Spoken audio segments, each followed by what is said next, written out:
Dear students, जैसे कि हमने शुरू की हुई है अपनी स्टीरियो केमिस्ट्री और इसका एक पार्ट मैं आपको दे भी चुकी हूँ। तो लास्ट वीडियो में जो हमने डिस्कस किया था वो ये डिस्कस किया था कि आइसोमर्स क्या होते हैं।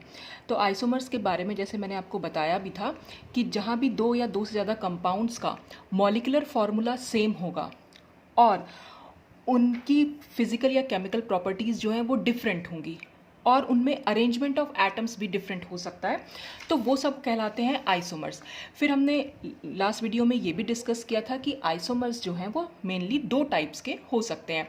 एक को हमने कहा स्ट्रक्चरल आइसोमर्स, जिनको हम कॉन्स्टिट्यूशनल आइसोमर्स भी कहते हैं, और दूसरे थे हमारे स्टीरियो आइसोमर्स।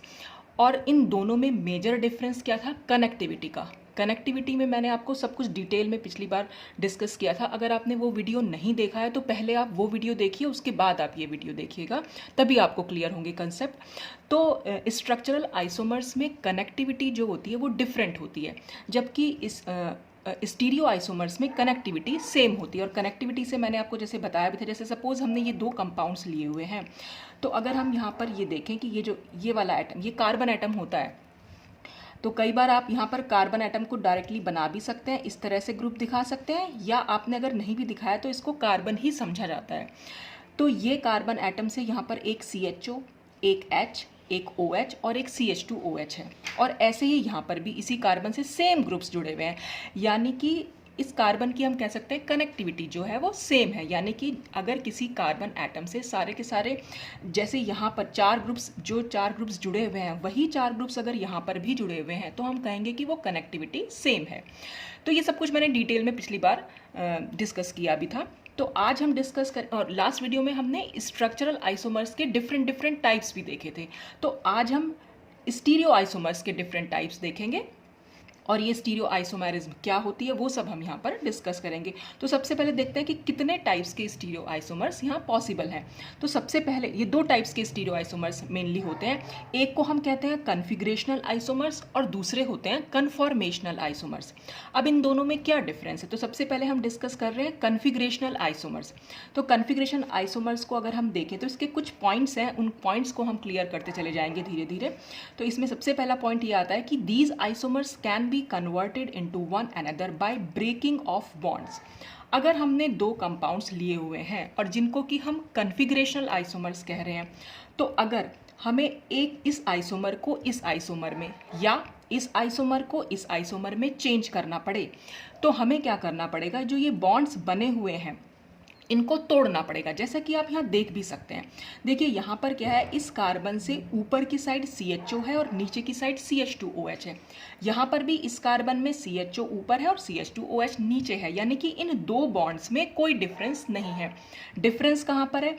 यहाँ पर राइट हैंड साइड में OH है और लेफ्ट हैंड साइड में H है, जबकि यहाँ पर लेफ्ट हैंड साइड में OH है और राइट हैंड साइड पर H है। तो हम ये कह सकते हैं कि अगर हम इस कार्बन से इस OH के बॉन्ड को तोड़ दें और उसको हम यहाँ लगा दें और इस वाले बॉन्ड को तोड़ के यहाँ लगा दें, मतलब बॉन्ड को तोड़ने का मतलब तो नॉर्मल जैसे एनर्जी जो चाहिए होती है बॉन्ड को तोड़ने के लिए, वो हम यहाँ पर इसको दे दें तो ये बॉन्ड टूट जाएगा।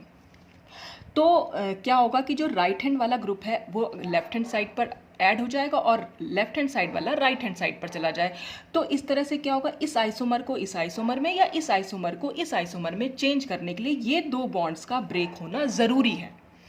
तो दो बॉन्ड्स ब्रेक होके ही हम इसमें यहाँ पर इसको चेंज कर सकते हैं। अब क्योंकि ये बॉन्ड क्या है, ये सिग्मा बॉन्ड है, जितने भी यहाँ चारों बॉन्ड्स दिख रहे हैं वो सबके सब सिग्मा बॉन्ड है।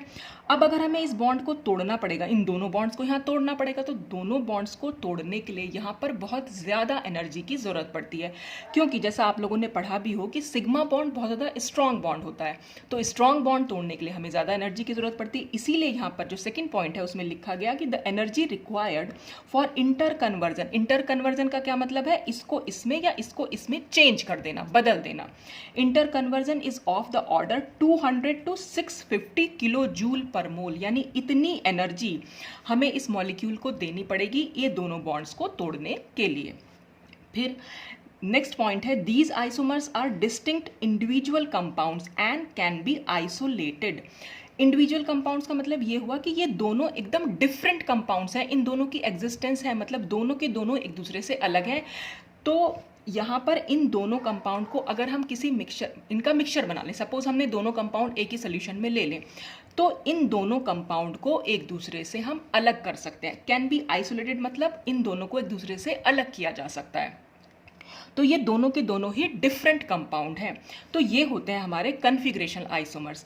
तो कन्फिग्रेशनल आइसोमर्स की सबसे अच्छी पहचान क्या होती है कि in these isomers 2 bonds are fixed and rest 2 are change, यानी कि इन आइसोमर्स में 2 बॉन्ड्स तो फिक्स होते हैं और बाकी के दोनों बॉन्ड चेंज होते हैं। तो जैसे अगर कोई इसमें और इसमें कंपैरिजन करने को बोले और पूछे कि क्या ये कन्फिग्रेशनल आइसोमर्स हैं, तो सिर्फ आपको ये चेक करना है कि क्या इनमें 2 बॉन्ड फिक्स हैं और 2 बॉन्ड चेंज है। तो वाकई देखने पर लग रहा है, देखिए ये कार्बन से ऊपर CHO, तो यहाँ पर भी ऊपर CHO, नीचे CH2OH, तो ये भी CH2OH, यानी कि ये जो दोनों बॉन्ड्स हैं, इस कार्बन से इस ग्रुप का और इस कार्बन से इस ग्रुप का, ये 2 बॉन्ड तो यहाँ पर सेम है, फिक्स हो गए, मतलब ये तो टूटे नहीं है। और जबकि इसमें देखो तो ऐसा लग रहा है कि ये बॉन्ड तोड़ के यहाँ लगा दिया गया और ये बॉन्ड तोड़ के यहाँ लगा दिया गया है, तभी तो ये इसमें बदला है। तो यानी 2 बॉन्ड तो फिक्स है और 2 बॉन्ड को चेंज किया गया है। तो ये कन्फिग्रेशनल आइसोमर की सबसे अच्छी पहचान होती है कि बस आपको सिर्फ इतना चेक करना है कितने बॉन्ड फिक्स हैं और कितने बॉन्ड चेंज हैं। तो ये थे कन्फिग्रेशनल आइसोमर्स, और इस प्रॉपर्टी को हम कन्फिग्रेशनल आइसोमेरिज्म भी बोल सकते हैं। अच्छा, अब नेक्स्ट क्या थे? Conformational isomer. स्टीरियो आइसोमर्स का दूसरा टाइप होता है कन्फॉर्मेशनल आइसोमर्स। अब ये कन्फॉर्मेशनल आइसोमर्स क्या होते हैं? इसमें हम लिख सकते हैं कि these isomers are easily converted into one another by the rotation around carbon carbon bond, यानी कि इसको इसमें या इसको इसमें बदलने के लिए 2 डिफरेंट आइसोमर्स हैं, मतलब दोनों आइसोमर्स हैं, एक दूसरे के डिफरेंट तो नहीं है, तो दोनों के दोनों एक दूसरे के आइसोमर्स हम कह सकते हैं। और इसको इसमें या इसको इसमें चेंज करने के लिए सिर्फ क्या किया गया है? बॉन्ड को सिर्फ रोटेट कर दिया। यानी कि अगर हम देखें, सपोज देखिए आप यहाँ पर इस कार्बन से ये CHO ग्रुप जुड़ा हुआ है, तो यहाँ पर भी इस कार्बन से एक CHO ग्रुप जुड़ा हुआ है, यानी कि एक बॉन्ड जो है हमारा वो फिक्स है और बाकी के बॉन्ड को सिंपल रोटेशन करा दी गई। रोटेशन से मतलब घुमा दिया गया है, किसके अराउंड? ये कार्बन और ये कार्बन के अराउंड इन तीनों ग्रुप्स को जो है या तीनों बॉन्ड्स को जो है सिर्फ घुमा दिया गया है। देखिए कैसे घुमाया गया है। अगर सपोज हमने इसको यहाँ पर इस बॉन्ड को हमने ये पूरा बॉन्ड जो है फिक्स कर दिया, अब जब इस बॉन्ड को फिक्स किया और इस नीचे वाले जो तीनों बॉन्ड्स हैं अगर हम इस डायरेक्शन में घुमा दें उसे, कैसे घुमाएं कि ये H तो आ जाए यहाँ, ये CH2OH यहाँ आ जाए और ये OH यहाँ आ जाए, तो घुमा देंगे तो फिर हमारा ये वाला कंपाउंड जो है वो बन के आ जाएगा। तो यहाँ पर क्या है? यहाँ पर बॉन्ड को ब्रेक नहीं करना पड़ा, यानी कि बॉन्ड को तोड़ना नहीं पड़ा, सिर्फ बॉन्ड को घुमा दिया गया। तो बॉन्ड के घुमाने से ही हमें यहाँ पर एक दूसरा आइसोमर मिल गया है। तो ये इसका आइसोमर है। और यहाँ पर हम ये भी कह सकते हैं कि ये दोनों कोई डिफरेंट कंपाउंड नहीं हुए, ये कंपाउंड एक ही है, क्योंकि हमने सिर्फ घुमाया ही तो है इनको। बॉन्ड को अगर तोड़ा जाता तब तो हम एक डिफरेंट कंपाउंड बनाते, लेकिन बॉन्ड को सिर्फ घुमाया है, तो इसका मतलब कंपाउंड तो हमारा सिमिलर है, लेकिन बस ये एक दूसरा आइसोमर बन गया। तो इसको हम कहेंगे कि ये दोनों आपस में कन्फॉर्मेशनल आइसोमर्स हैं। जैसे कि अगर मैं आपको एक ये एग्जाम्पल से अगर समझाना चाहूँ, देखिए ये जो आपको ऐसे 4 बॉन्ड दिखाई दे रहे हैं, ये हमने पेपर के प्लेन में बनाए हुए, पर एक्चुअल में ये पेपर के प्लेन में होते नहीं हैं। ये कार्बन, क्योंकि ये पूरा मॉलिक्यूल जो है वो 3D स्ट्रक्चर होता है। ये सब हम अभी आगे आने वाले वीडियो में डिस्कस करेंगे कि कैसे हम 3D स्ट्रक्चर को विजुअलाइज करते हैं। तो ये जो अगर हमें इसे 2D में बनाना है तो हम इस तरह से बनाना है, क्योंकि हमारा पेपर जो है वो तो 2D है, तो हमने उसको बनाने के लिए सिर्फ ऐसा दिखाया। 3D को अगर हमें देखना है तो हमें विजुअलाइज करना पड़ेगा मॉलिक्यूल को। जैसे ये मॉलिक्यूल हमने लिया हुआ है, सपोज जो ये बीच वाला कार्बन है ये हमारा ये ब्लैक कलर का जो बॉल है वो है, ऊपर जो CHO ग्रुप जुड़ा हुआ है तो हमने इसको CHO मान लिया सपोज, और बाकी के जो ये 3 ग्रुप्स हैं हमने किसी को भी आप कुछ भी मान सकते हैं, ये सपोज OH है, ये H है, ये CH2OH, आप कुछ भी मान सकते हैं किसी को। तो हमने ये मॉलिक्यूल ऐसे रखा हुआ है, ठीक है। अब क्या कर रहे हैं हम? सिर्फ रोटेशन करा रहे हैं मॉलिक्यूल की। मान लीजिए इस रेड को अगर मुझे यहाँ लाना है, इस ग्रीन को अगर मुझे यहाँ लाना है और इस पर्पल को मुझे यहाँ ले जाना है, तो मैं क्या करूँगी? और सिर्फ ये बॉन्ड हमारा फिक्स रहेगा, यानी ये ऊपर की साइड ही रहे ये बॉल, सिर्फ ये वाली बॉल्स एक दूसरे की जगह पे आ जाएं। तो मैं क्या करूँगी? सिंपल इस मॉलिक्यूल को, अगर मैं रेड की जगह मुझे पर्पल लाना है तो मैं क्या कर सकती हूँ? मैं सिर्फ इसको ऐसे मूव करा दूंगी, तो रोटेशन हो गई। तो किसके अराउंड रोटेशन हुई? ये कार्बन और ये कार्बन तो फिक्स रहे अपनी जगह पर। देखिए ये ऊपर ही और ये यहाँ पर ही है, ये अपनी जगह पर फिक्स रहे। और ये तो बॉन्ड्स थे ये अपनी जगह से मूव कर गए, यानी कि घूम गए। तो हम घुमा ही तो रहे हैं इसको। अब इस पर्पल की जगह मैं ग्रीन लाना चाहूँ तो मैं इसको ऐसे घुमा दूंगी, तो घूम सकता है आराम से। तो क्या हो रहा है यहाँ पर, सिर्फ ये एक बॉन्ड फिक्स है, लेकिन बाकी के तीनों बॉन्ड जो हैं वो चेंज हो रहे हैं। चेंज होने से मतलब है कि जो ये रेड बॉल है, अब ये रेड यहाँ पर ना रह के यहाँ पर अगर पर्पल लाना चाहे तो क्या हुआ, रेड अपनी जगह से घूम के यहाँ पर आ गया और इसकी जगह फिर पर्पल आ गया। यहाँ पर ग्रीन था पहले, अब वो ग्रीन यहाँ चला गया। तो हमने सिर्फ रोटेशन कराने से ही मॉलिक्यूल की एक डिफरेंट फॉर्म ला दी। तो इसको हम कहते हैं कन्फॉर्मेशनल आइसोमर। जैसे ये एक आइसोमर था, अगर मैं इसका दूसरा आइसोमर बनाना चाहूँ तो मैं क्या करूँगी, बस इतना घुमा दूंगी। फिर मैं इसका एक तीसरा आइसोमर बनाना चाहूँ तो मैं इसे ऐसे घुमा दूंगी। तो क्या हो रहा है, मॉलिक्यूल तो सेम वही है, मॉलिक्यूल में कहीं कोई चेंज नहीं हो रहा, सिर्फ ये घूमते जा रहे हैं और घूमने की वजह से डिफरेंट डिफरेंट फॉर्म्स मॉलिक्यूल की बनती जा रही हैं। तो उन्हीं को हम कह देते हैं कि वो जो डिफरेंट फॉर्म्स बन रही हैं, अलग अलग टाइप के जो हमें स्ट्रक्चर्स देखने को मिल रहे हैं, उन्हीं को हम कन्फॉर्मेशनल आइसोमर्स या कन्फॉर्मर्स भी बोल देते हैं। तो ये होती है कन्फॉर्मेशनल आइसोमर्स। और ये प्रॉपर्टी जो होती है मॉलिक्यूल की, इस तरह से एक मॉलिक्यूल जो है रोटेशन के थ्रू हम अलग अलग फॉर्म बना दे रहे हैं, उसको हम बोल देते हैं कन्फॉर्मेशनल आइसोमेरिज्म। अच्छा, अब जैसे हमने कन्फिग्रेशनल आइसोमर्स की बात की थी, कन्फिग्रेशनल आइसोमर्स में क्या था कि दो बॉन्ड फिक्स हो रहे थे और बाकी के दोनों को हमें चेंज करना पड़ रहा था। तो देखिए, अगर मैं यहाँ पर ये चाहूँ कि हमें क्या करना है कि ये दोनों बॉन्ड को सपोज मैं फिक्स कर रही हूँ, ये ग्रीन हमारा इधर की साइड रहे और ये जो ब्लू है हमारा हमेशा इधर की साइड रहे, यानी कि ये दो बॉन्ड फिक्स हो जाएं। और मैं चाह रही हूँ कि ये रेड जो है यहाँ पर्पल की जगह आ जाए और ये पर्पल जो है रेड की तरफ चला जाए।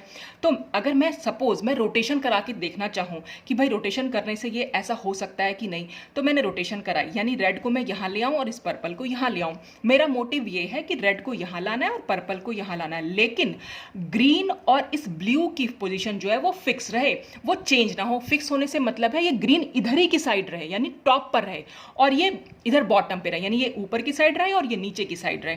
तो अगर मैं घुमाऊं इसको, देखिए सपोज मैंने ये ऐसे घुमा दिया, तो आप देख रहे हैं रेड तो आ गया पर्पल की जगह पे और पर्पल चला गया रेड की जगह पे, लेकिन साथ ही साथ क्या हुआ, ये दोनों बॉन्ड्स भी घूम गए। मुझे चाहिए था ग्रीन ऊपर की साइड और ब्लू नीचे की साइड, लेकिन अब ब्लू ऊपर की साइड है और ग्रीन नीचे की साइड है। तो इसका मतलब कन्फिग्रेशनल आइसोमर्स में हम क्या है, सिंपल रोटेशन से नहीं कर सकते हैं कुछ भी।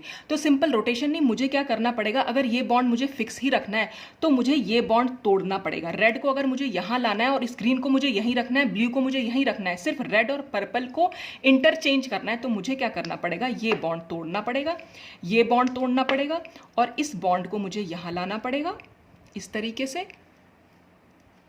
और ये जो रेड है वो मुझे यहाँ लाना पड़ेगा।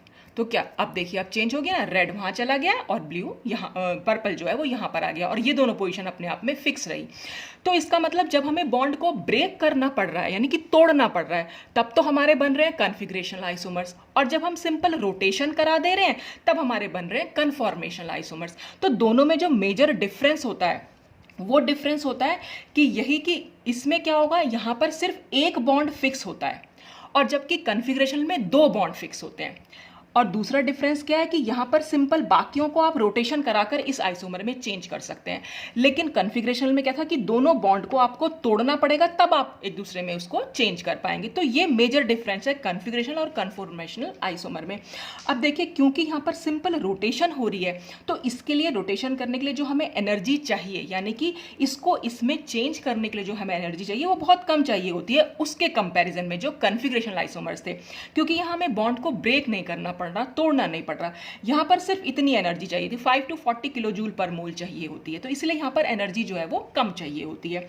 अब नेक्स्ट पॉइंट था, these isomers exist as a mixture, ये मिक्सचर की तरह रहते हैं and can not be isolated. अगर आप इसको अलग करना चाहें एक दूसरे से तो अलग नहीं कर सकते हैं, क्योंकि ये तो मॉलिक्यूल एक ही है, चेंज तो हुआ ही नहीं उसमें कुछ भी।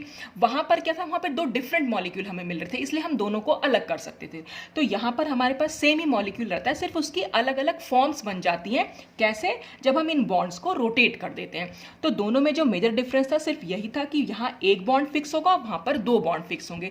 तो जब भी कभी आपको पहचानने में आ जाए, अगर एग्जाम्पल दिए हुए हों डिफरेंट और आपको ये पता लगाना हो कि वो कन्फिग्रेशन है या कन्फॉर्मेशन, तो आप सिर्फ उन कंपाउंड्स में ये चेक कीजिए कि क्या उनमें दो बॉन्ड फिक्स है या एक बॉन्ड फिक्स है। अगर एक बॉन्ड फिक्स है तो वो कन्फॉर्मेशनल आइसोमर्स है, अगर वहाँ दो बॉन्ड फिक्स है तो इसका मतलब वो कन्फिग्रेशनल आइसोमर्स है। अब ये जो कॉन्फ़िगरेशनल आइसोमर्स हमने पढ़े, इनको भी हम फर्दर डिवाइड कर सकते हैं, और वो फर्दर डिवीज़न क्या होगा, ज्योमेट्रिकल आइसोमर्स कहते हैं, और उनको ऑप्टिकल आइसोमर्स हम बोल सकते हैं। तो अब ये ज्योमेट्रिकल और ऑप्टिकल आइसोमर्स क्या होते हैं, हालांकि इनको अभी मैं सिर्फ एक से शॉर्ट में समझा रही हूँ, बाकी जो इनकी जो डिटेल स्टडी, क्योंकि बीएससी के सिलेबस में इनकी पूरी डिटेल स्टडी है, तो वो हम आगे आने वाली वीडियोस में करेंगे। तो आज सिर्फ शॉर्ट में ही मैं आपको समझा दे रही हूँ कि ज्योमेट्रिकल आइसोमर्स क्या होते हैं। तो ज्योमेट्रिकल आइसोमर्स को अगर हम बाय डेफिनेशन देखें तो the isomers which differ in orientation of the groups on double bond are called geometrical isomers and the phenomenon is called geometrical isomerism. ये ज्योमेट्रिकल है, मतलब कि हमने एक ऐसे आइसोमर्स देखे जिनमें कार्बन कार्बन के बीच में डबल बॉन्ड है, और उन डबल बॉन्ड के अराउंड जो ग्रुप का ओरिएंटेशन है वो डिफर कर रहा है। कैसे डिफर कर रहा है? ओरिएंटेशन से मतलब होता है जो यहाँ पर ये जो विन्यास, जिसको हम कह सकते हैं रहने का जो एक प्रोसीजर होता है। जैसे ये कार्बन कार्बन डबल बॉन्ड में अगर हम यहाँ देखें, इसमें यहाँ पर एक CH3 है इस कार्बन से, और इधर की साइड भी एक CH3 है, यानी डबल बॉन्ड के एक साइड, ये डबल बॉन्ड है अगर पूरा, तो डबल बॉन्ड का एक साइड ये हो गया और दूसरी साइड ये हो गई। तो डबल बॉन्ड के एक साइड यहाँ पर आपको सेम ग्रुप्स मिल रहे हैं। सेम ग्रुप से मतलब ये भी CH3 है और ये भी CH3 है। ऐसे ही हम डबल बॉन्ड की दूसरी साइड देखें तो यहाँ पर भी सेम ग्रुप्स हैं, यहाँ पर एक H है और दूसरा भी H है। ठीक है, अब ये तो हो गया एक टाइप का आइसोमर। तो अब अगर हम दूसरा आइसोमर देखें, दूसरे आइसोमर में क्या हुआ है कि डबल बॉन्ड के एक साइड में अगर आप देखें, यहाँ पर दो डिफरेंट ग्रुप जुड़े हुए हैं, एक तो CH3 है और एक H है, और ऐसे इधर की साइड भी अगर हम देखें तो एक H है और एक CH3 है। तो जब इन दोनों आइसोमर्स में हमें क्या, ज्योमेट्रिकल आइसोमर्स में सबसे पहले आपको चेक करना है कि क्या वहाँ डबल बॉन्ड है। डबल बॉन्ड पे देखा और डबल बॉन्ड के एक साइड तो आपको सेम ग्रुप्स दिखाई देंगे और एक साइड आपको डिफरेंट ग्रुप्स दिखाई दें, तो यानी कि ग्रुप्स का जो ओरिएंटेशन है वो चेंज मिले, यानी दोनों जो सिमिलर ग्रुप्स थे यहाँ पर वो अलग अलग जगह पर अटैच्ड हो जाएं। तो यहाँ पर क्या हुआ, इस ऐसे आइसोमर जहाँ पर डबल बॉन्ड के सेम एक साइड पर सेम ग्रुप्स अटैच्ड होते हैं उनको हम सिस आइसोमर कहते हैं। इसको अभी हम डिटेल में पढ़ेंगे आगे आने वाली वीडियो में। और जब वही सिमिलर ग्रुप्स डबल बॉन्ड के ऑपोजिट साइड्स पर होते हैं, यानी कि एक इधर है तो एक ऊपर है तो एक नीचे है, ऐसे कह सकते हैं आप, तो उसको हम ट्रांस आइसोमर कहते हैं। तो ऐसे आइसोमर्स जिनका डबल बॉन्ड के अराउंड जो ग्रुप्स प्रेजेंट हैं उनका ओरिएंटेशन डिफरेंट होता है, तो ऐसे आइसोमर्स को हम बोल देते हैं ज्योमेट्रिकल आइसोमर्स, और इस फिनोमिनन को बोल देते हैं हम ज्योमेट्रिकल आइसोमेरिज्म। तो ये तो था पूरा ज्योमेट्रिकल आइसोमर्स के बारे में। अब आते हैं ऑप्टिकल आइसोमर्स। अब ये ऑप्टिकल आइसोमर्स क्या होते हैं? ऑप्टिकल आइसोमर्स क्या होंगे कि the isomers which are non superimposable mirror images of each other, यानी कि ऐसे आइसोमर्स, ये दो आइसोमर्स हैं जो एक दूसरे की non superimposable mirror images हों। क्या होंगी ये मैं अभी आपको समझाऊंगी। And differ in the direction in which they rotate the plane polarised light. ये सब लाइट क्या होगी, ये सब भी हम आगे आने वाले वीडियोज में डिस्कस करेंगे। अभी सिर्फ शॉर्ट में सिर्फ इतना समझ लीजिए। सपोज कि हमारे पास दो आइसोमर हैं, जैसे मैं फॉर एग्जाम्पल मैंने यहाँ एक बना दिया, ये एक H है, सपोज ये CH3 है और ये COOH है, जैसे मैंने अभी आपको बना के दिखाया अभी, ये OH। ठीक है, अब अगर हम इसके आगे एक मिरर लगा दें, मिरर मतलब एक शीशा लगा दें, तो शीशे में क्या दिखाई देगा?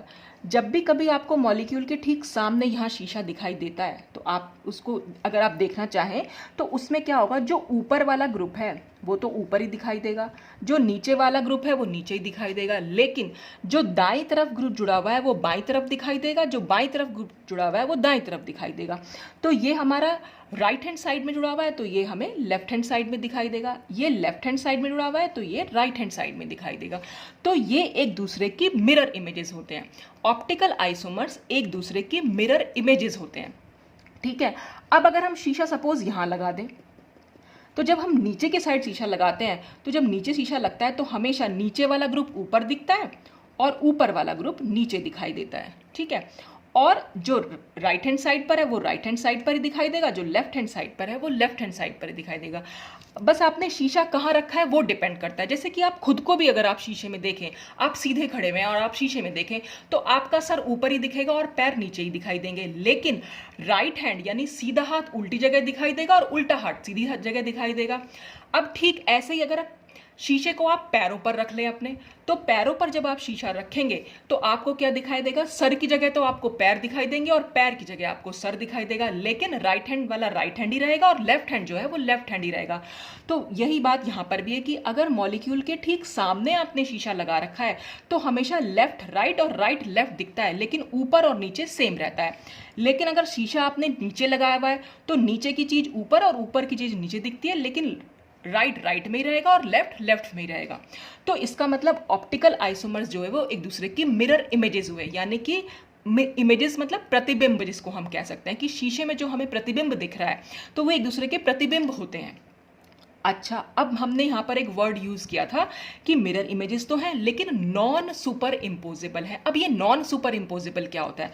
नॉन सुपर इम्पोजेबल का मतलब है, सपोज मैं इस मॉलिक्यूल को ऐसे उठाऊं और ठीक इसके ऊपर रख दूं तो क्या होगा? CH3 के ठीक नीचे CH3 आएगा, COH के नीचे ठीक COH आएगा, इस कार्बन के ठीक नीचे कार्बन आएगा, लेकिन इस OH के नीचे H आएगा और इस H के नीचे OH आएगा। आप इमेजिन कीजिए, देखिए स्टीरियोकेमिस्ट्री है जो वो पूरा इमेजिनेशन पर बेस्ड है। जितना ज़्यादा आप इमेजिन कर पाएंगे उतना ज़्यादा आप स्टीरियोकेमिस्ट्री को समझ पाएंगे। तो यहाँ पर आपको सिर्फ इतना इमेजिन करना है कि आपने ये ऐसा का ऐसा उठाया और ठीक इसके ऊपर रख दिया, यानी इसको ऐसे उठाओ और इसके ऊपर रख दो तो क्या होगा? CH3 के नीचे CH3, COH के नीचे COH, लेकिन OH के नीचे H और H के नीचे OH दिखाई देगा। तो हम यहाँ कह सकते हैं कि ये दोनों मिरर इमेजेस तो हैं लेकिन नॉन सुपर इम्पोजेबल हैं, एक दूसरे को ढक नहीं रही हैं। सुपर इम्पोजेबल मतलब समझ लो एक दूसरे को ढक लेना। जैसे सपोज है ये मेरा हाथ है, ठीक है, अब अगर मैं अपने हाथ को ऐसे रखूं, सपोज इस तरह से रखा, तो मैंने ये इस तरह इसके ऊपर ढक दिया इसको, यानी अंगूठे के नीचे अंगूठा आ गया और उंगलियों के नीचे उंगलियां आई। लेकिन अगर मैं इसको ऐसे रखूं, ऐसे रखूंगी तो क्या होगा? अंगूठा तो इधर चला गया और इसका अंगूठा यहाँ, तो ये नॉन सुपर इम्पोजेबल हो गया। इसको हम कहेंगे कि ये नॉन सुपर इम्पोजेबल है। तो ऐसे यहाँ पर भी है। अच्छा, अब अगर इस OH की जगह सपोज यहाँ H होता तो ये OH भी H ही हो जाता फिर तो, ठीक है। अब अगर हम इसको उठा के इसके ऊपर रखते तो ये सुपर इम्पोजेबल हो जाती, यानी ये इसको ढक लेता पूरी तरीके से। क्यों? क्योंकि अब H के नीचे H ही दिखता और इस H के नीचे H ही दिखता। तो और CH3 और COH तो पहले से एक दूसरे को ढके हुए थे। तो सुपर इम्पोजेबल का मतलब उसी ग्रुप के नीचे दूसरा ग्रुप आ जाना, और नॉन सुपर इम्पोजेबल का मतलब कोई भी दो ग्रुप्स ऐसे होंगे जिनके नीचे वो ग्रुप नहीं आ पाएगा, तो उसको हम बोल देते हैं नॉन सुपर इम्पोजेबल, ठीक है। जैसे कि सपोज यहाँ पर OH था हमारा, अब मैंने इसको उठाया और इसके ऊपर रख दिया, तो जब मैं इसको उठा के इसके ऊपर रखूंगी तो क्या हो जाएगा? इस OH के नीचे तो OH ही रहेगा, इस H के नीचे H ही रहेगा, लेकिन क्योंकि यहाँ ऊपर CH3 है और यहाँ पर ऊपर COH है तो CH3 के नीचे तो COH आएगा और COH के नीचे CH3 आएगा। तो हम ये कहेंगे कि ये दोनों भी non superimposable mirror images हैं। अब अगर ये CH3 की जगह मैं H कर दूं और इस COH की जगह भी H कर दूं तब क्या होगा? और यहाँ पर भी H हो जाएगा और ये भी H हो जाएगा, तब ये इसके ऊपर सुपर इम्पोज हो जाएगी आराम से। तो नॉन सुपर इम्पोजेबल में कहीं ना कहीं कुछ ग्रुप्स ऐसे होंगे जिनके नीचे वो ग्रुप्स नहीं आ पाते, और सुपर इम्पोजेबल में जो ग्रुप जिसके नीचे आ रहा है तो सब ढक रहे हैं, सारे ग्रुप्स एक दूसरे को ढक देते हैं। तो यही बात ये ऑप्टिकल आइसोमर्स में होती है कि ये दूसरे की मिरर इमेज तो होते हैं लेकिन नॉन सुपर इम्पोजेबल होते हैं। और दूसरा डिफरेंस क्या होगा कि ये जो क्या करते हैं, प्लेन पोलराइज्ड लाइट, एक लाइट होती है जिसको हम प्लेन पोलराइज्ड लाइट बोल देते हैं। अभी मैं इसको आगे डिस्कस करूंगी बिल्कुल आगे वाले वीडियो में डिटेल में बिल्कुल। अभी फिलहाल के लिए आप समझ लीजिए कि ये एक लाइट होती है और बस इस लाइट को एक मॉलिक्यूल तो सपोज राइट हैंड डायरेक्शन में घुमा दे रहा है और दूसरा मॉलिक्यूल उसे लेफ्ट हैंड में घुमा दे रहा है, तो उस दोनों जो हैं प्लेन पोलराइज्ड लाइट को सेम डायरेक्शन में नहीं घुमाते। अगर एक उसको क्लॉकवाइज घुमा रहा है तो दूसरा उसको एंटी क्लॉकवाइज घुमाएगा, तो दोनों जो हैं उस डायरेक्शन में डिफर करते हैं। ये लिखा है ना कि differ in the direction in which, तो उस डायरेक्शन में डिफरेंस होता है कि अगर एक उसको सीधा घुमा रहा है तो दूसरा उसको उल्टा घुमाएगा उस लाइट को। तो कैसे घुमाना है, क्या चीज होती है प्लेन पोलराइज्ड लाइट, वो सब हम आगे आने वाले वीडियो में डिस्कस करेंगे। तो आज के लिए बस इतना ही था कि स्टीरियो आइसोमर्स क्या थे। स्टीरियो आइसोमर्स में कनेक्टिविटी जो होती है वो सेम होती है, जबकि स्ट्रक्चरल आइसोमर्स में कनेक्टिविटी डिफरेंट होती है। तो ये सब कुछ मैं कनेक्टिविटी के बारे में तो सब मैं पिछले वीडियो में एक्सप्लेन कर चुकी हूँ, तो आप वो वीडियो जरूर देखिएगा। फिर आज हमने जो डिस्कस किया स्टीरियो आइसोमर्स, और वो कितने टाइप के थे, कन्फिग्रेशनल और कन्फॉर्मेशनल। फिर कन्फिग्रेशनल को भी और कन्फिग्रेशन और कन्फॉर्मेशनल में डिफरेंस का था, वहां पर डिफरेंस था कि अगर 2 बॉन्ड फिक्स हुए तो कन्फिग्रेशनल आइसोमर्स हैं, और अगर 1 बॉन्ड फिक्स हुआ तो वो कन्फॉर्मेशनल आइसोमर्स हैं। फिर हमने कन्फिग्रेशनल आइसोमर्स के डिफरेंट टाइप्स देखे, एक ज्योमेट्रिकल, दूसरा ऑप्टिकल। ज्योमेट्रिकल आइसोमर्स में सिंपल डबल बॉन्ड के अराउंड आपको ग्रुप्स का ओरिएंटेशन देखना है। 2 कंपाउंड्स हैं, दोनों में डबल बॉन्ड है, आपने देखना है कि क्या वो जो ग्रुप्स डबल बॉन्ड के सिमिलर साइड जो है एक कंपाउंड में, क्या वो दूसरे में ऑपोजिट साइड है। तो अगर एक में सिमिलर दूसरे में ऑपोजिट है तो वो एक दूसरे के ज्योमेट्रिकल आइसोमर्स कहलाएंगे कि ये इसका ज्योमेट्रिकल आइसोमर है और ये इसका ज्योमेट्रिकल आइसोमर है। और जब सिमिलर ग्रुप्स सिमिलर साइड होते हैं तो उसको हम बोल देते हैं सिस आइसोमर। जब सिमिलर ग्रुप्स डबल बॉन्ड के ऑपोजिट साइड्स होते हैं तो हम उनको बोल देते हैं ट्रांस आइसोमर्स।